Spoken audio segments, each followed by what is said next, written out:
ഓടുന്ന ട്രെയിനിൽ മോഷണം തടയാൻ ശ്രമിച്ച 64-കാരിക്ക് ഇത് രണ്ടാം ജന്മം.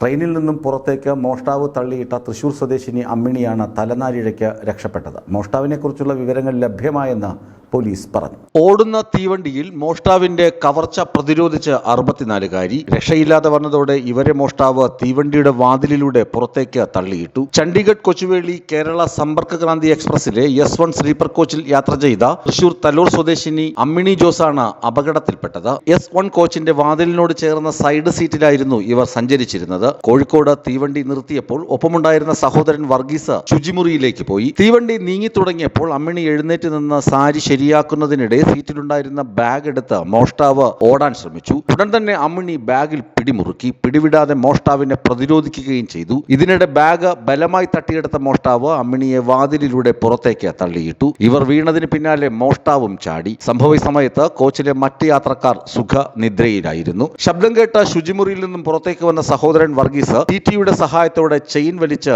തീവണ്ടി നിർത്തി. ചാടി ഇറങ്ങിയ വർഗീസ് ട്രെയിൻ വന്ന വഴി പിന്നാലെ ഓടി. ഒപ്പം ചില യാത്രക്കാരും. തലപൊട്ടി ചോരയൊലിച്ചു നിന്ന അമ്മിണിയെ തിരിച്ചു കയറ്റി യാത്ര തുടർന്നു. തിരൂരിൽ ഇറക്കിയ അമ്മിണിക്കൊപ്പം സഹോദരൻ വർഗീസും സഹയാത്രികൻ താനൂർ സ്വദേശി മുഹമ്മദ് ജനീഫും റെയിൽവേ പോലീസും ഒപ്പമിറങ്ങി. അമ്മിണിയെ ആംബുലൻസിൽ ആദ്യം തിരൂരിലെ ഒരു ആശുപത്രിയിൽ എത്തിച്ചു. തുടർന്ന് കോഴിക്കോട് മെഡിക്കൽ കോളേജ് ആശുപത്രിയിലേക്ക് മാറ്റി. തലയിലെ മുറിവിന് തുന്നലുകൾ ഇട്ടു. ബന്ധുക്കളെത്തി വൈകുന്നേരത്തോടെ തൃശൂരിലേക്ക് കൊണ്ടുപോയി. മുംബൈയിൽ സഹോദരന്റെ വീട്ടിൽ മരണാനന്തര ചടങ്ങിൽ പങ്കെടുത്ത് മടങ്ങുകയായിരുന്നു അമ്മിണിയും സഹോദരൻ വർഗീസും. ഉത്തരേന്ത്യക്കാരനെന്ന് സംശയിക്കുന്ന ഒരാളാണ് മോഷണ ശ്രമം നടത്തിയതെന്ന് അമ്മിണി പോലീസിന് മൊഴി നൽകി. തലനാരിഴയ്ക്കാണ് അമ്മിണി രക്ഷപ്പെട്ടത്. ട്രെയിനിന് വേഗത തീരെ കുറവായിരുന്നു. കൂടാതെ അമ്മിണി വീണ സ്ഥലത്ത് അപകടകരമായ വസ്തുക്കൾ ഉണ്ടായിരുന്നില്ല. മെഡിക്കൽ കോളേജ് ആശുപത്രിയിൽ നടത്തിയ സ്കാനിങ്ങിലും ആന്തരികമായി മറ്റ് പ്രശ്നങ്ങൾ കണ്ടില്ലെന്ന് ഡോക്ടർമാർ പറഞ്ഞു. അതേസമയം പ്രതിയെക്കുറിച്ച് നിർണായക തെളിവ് ലഭിച്ചുവെന്ന് പോലീസ് പറഞ്ഞു. സംഭവവുമായി ബന്ധപ്പെട്ട railway police superintendent Arul B കൃഷ്ണയുടെയും Palakkad railway division security commissioner Naveen പ്രശാന്തിന്റെയും മേൽനോട്ടത്തിൽ പ്രത്യേക അന്വേഷണ സംഘവും രൂപീകരിച്ചു. News desk Vismaya news.